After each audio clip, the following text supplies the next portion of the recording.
وقتی من درباره استقلال حرف میزنم پیش چشمانم سری در زندان از تن جدا گشته یکی از سخنگویان میدان شهیدان، یکی از سخنوران بهترین تاجیکستان، ایشان قیام الدین پیش چشمانم میآید. همان بزرگواری که وقتی در میدان شهیدان از آزادی و استقلال حرف میزد میدان 100,000 میجوشید، دود میکرد، کف میکرد، پا میکوفت و سری ایشان قیام الدین را نامردانه در زندان از تن جدا کردند. وقتی من درباره استقلال حرف میزنم پیش چشمانم صحنه دهشتباری تحقیر و تجاوزی قدرالدین اسلانوف میباید. همان قدرالدین اسلانوفی که در زیر حجت استقلال در زیر سند استقلال امضای مبارک او بود. اسلانوف را از دوشنبه دزدیدند، بردند به کولاب. جلادان سنگک سفرو، جلادان فرانت خلقی به او لباسی زنانه پوشانیدند، مجبور کردند که در پیش آنها برقصد و به حماقتی زیادی ره دادند و در همان کولاب این شغالان شیر نر را سر زدند. وقتی من درباره استقلال حرف میزنم من از 150,000 نفر شهروندان تاجیکستان یاد میکنم که قربان این جنگ بی‌معنی گشتند. اینجا برلین و من دادا جان عطااللهیوف درخت استقلال و درخت آزادی را در تاجیکستان آنهایی شنوندم که بعداً کشته شدند، زندان شدند یا در بدر و آواره شدند و امروز در صف مهاجران، در صف مبارزان نوجوان من آنهایی را میبینم که دیروز پدرشان، بابایشان مهاجر شده بودند، هجرت کرده بودند، امروز نوبت هجرت به آنها رسیده است. برای همین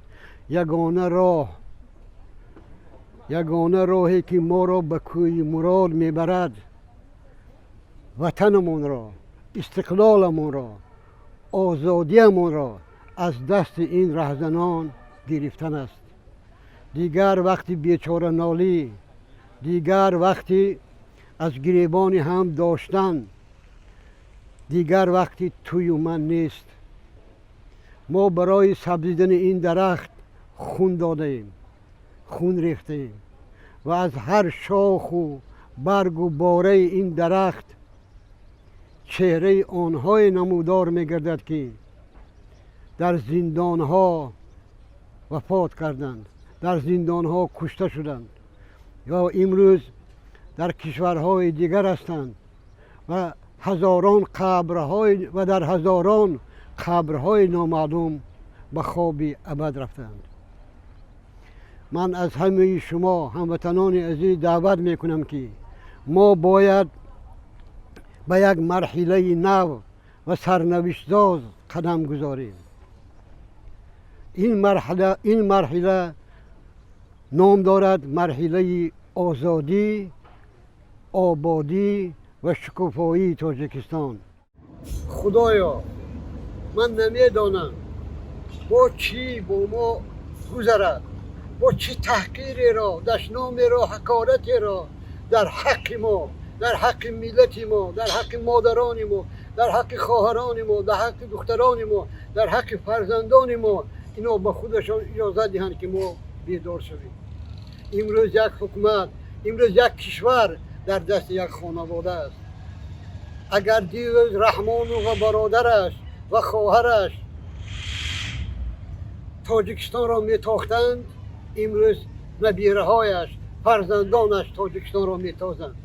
اگر شما خاموش باشید، اگر شما باز هم سکوت ورزید، اگر باز هم شما همیشه طبیعی، اگر شما امروز هم حب صبرالگین خورید، هیچگاه زندگی شما دیگر نمی شود و خدا هم ما را به غضب گرفته است. خدا هم فرموده است شما باید خودتان برای یک زندگی ارزنده تلاش کنید برای تغییر دادن زندگیتون تلاش کنید. اما ما هنوزم یا در خوابیم یا خود را به خواب زده ایم. بهترین فرزندهای تاجیکستان را زندان کردند، ما خاموشیم. بهترین سرهای بلند را کشتند، ما خاموشیم. منطقه به منطقه پاککاری کردند. رشت را، بدخشان را، سوخت را، کولاب را، دوشنبه را، اما ما خاموشیم. برای آنکه ما از همدیگر جداییم. تا دمی که ما از همدیگر جداییم ما تنها میمیریم، ما جدا میمیریم. امروز وقتی به هم پیوستن، به هم آمدن و در زیر یک پرچم به مبارزه برخاستن است. من امروز کسی را با استقلال تبریک نمیگویم، زیرا در تاجیکستان استقلال نیست. استقلال آزادی انسان هاست. استقلال آن است که یک نفر وقتی خواهد به مسجد می رود، یک نفر دیگر به کازینو می رود، یک نفر دیگر به تئاتر می رود و هر کسی هر لباس خواهد می پوشد، به هر دین مذهبی خواهد می گرود، هر کتابی که خواهد می خواند. این است استقلال، این است آزادی. نه اونکه همه ما باید در زیر دفی یک بیسواد، یک کورسواد، یک جلاد، یک ضحاک برقصیم و هر روز شکرانه کنیم. شما آیا از آن خسته نشدید که با نقاب میگردید؟ در دلتان یک حرف، در زبانتان حرف دیگر است. آنهایی که امروز از استقلال جشن میگیرند، امروز خود را پدر استقلال میخواهند و سردفتر استقلال و رقص و بازی میکنند و همدیگر را تبریک میگویند. اینها دشمنان استقلال و دشمنان آزادی بودند. همین حکمت امام علی رحمانو، همین حکمت سنگکی، حتی وقتی اتحاد شوروی پاش خورد و از آسمان استقلال بر سر ما افتاد، به رهبریت روسیه و بوریس یلتسین نامه نوشته بود که ما میخواهیم تاجیکستان را شما در هیئت فدراسیون روسیه قبول کنید. تصور کنید نامه به نام یک کشور نویسی که همچون یک ولایت وطن ما را در هیئت خودت قبول کن. همین رحمانوف بود که تا آخر امیدوار بود، انتظار بود که به این سلام او در کرملین علیک میگویند. شما شاید یاد ندارید رحمانوف بیسواد و تصادفی و بادآورده، حتی وقتی که اتحاد شوروی پاش خورد و همه از روبل روسی روی تافتند، در تاجیکستان روبل روسی عمل میکرد. روبل روسی اون روزها اصلا ارزش نداشت. از کشورهای دیگر، از جمهوریهای دیگر می آمدند، از تاجیکستان هر چیزی که برایشان خوش آید می خریدند و همین پولی که اصلا قیمت نداشت. و یا شاید یاد ندارد نسل جوان، اولین پول تاجیکی در زمان رحمانو روبل نام داشت. روبل به علامت جدایی بدون میخ زنک.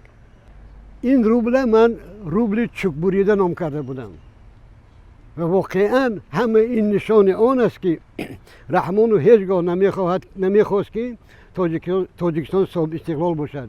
برای رحمانو مهم بود که در سر قدرت ماند. برای او فخر ندارد که این تاجیکستان آزاد است یا یک ولایت روسیه و یا هر یک کشور دیگر. بعد 30 سال ما باز میبینیم که مردم ما از خواب بیدار نشدند.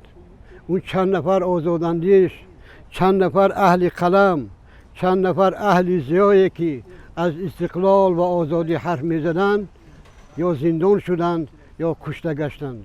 امروز تاجیکستان دوران رحمانوف به وادی خاموشان بدل گشته است. یگانه راه این خاموشی را شکستن، صدا بلند کردن، اعتراض کردن، فریاد کشیدن است. تا ما خاموش باشیم، تا ما بی‌طرف باشیم، تا هر یکی ما در غم خودمان باشیم، تا ما از اندیشه های حزبی، گروهی، محلی بیرون نشویم، بعد امام علی رحمانوف باز رستم امام علی به سر قدرت می آید. باز یک بار تحقیر میکنم، امروز استقلال عروسکی دست امام علی رحمان و طرفداران او، لبیک گویان او، خانواده او و فرزندان او گشته است. امروز آنها درختی را سر میبرند، از درخت میوه میخورند که به خون برادران ما، دوستان ما، همزنگران ما شنانده شده است. امروز بسیار علم آور است که گویا که امام علی رحمانوف اساسگزار استقلال باشد. گویا که این توده اوباش، این باد آورده ها استقلال را می شناسند و استقلال را می دانند. ما باید استقلال خود را از دست اینها بگیریم.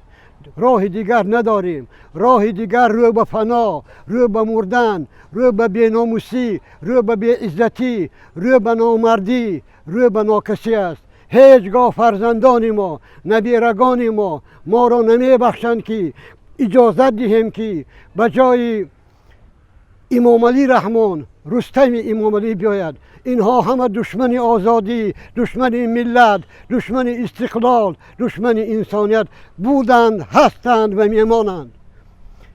یا شهادت یا سعادت، یا وطن یا کفن، یا مرگ یا زندگی، این است شعار، این است مرامنامه، این است منیفست، این است ورق اولین مبارزه. خدا به همراه و تا دیدار در دوشنبه. در دوشنبه که نه رحمانوف است و نه لاشخوران و خایلیسان و لبیک زنان آن.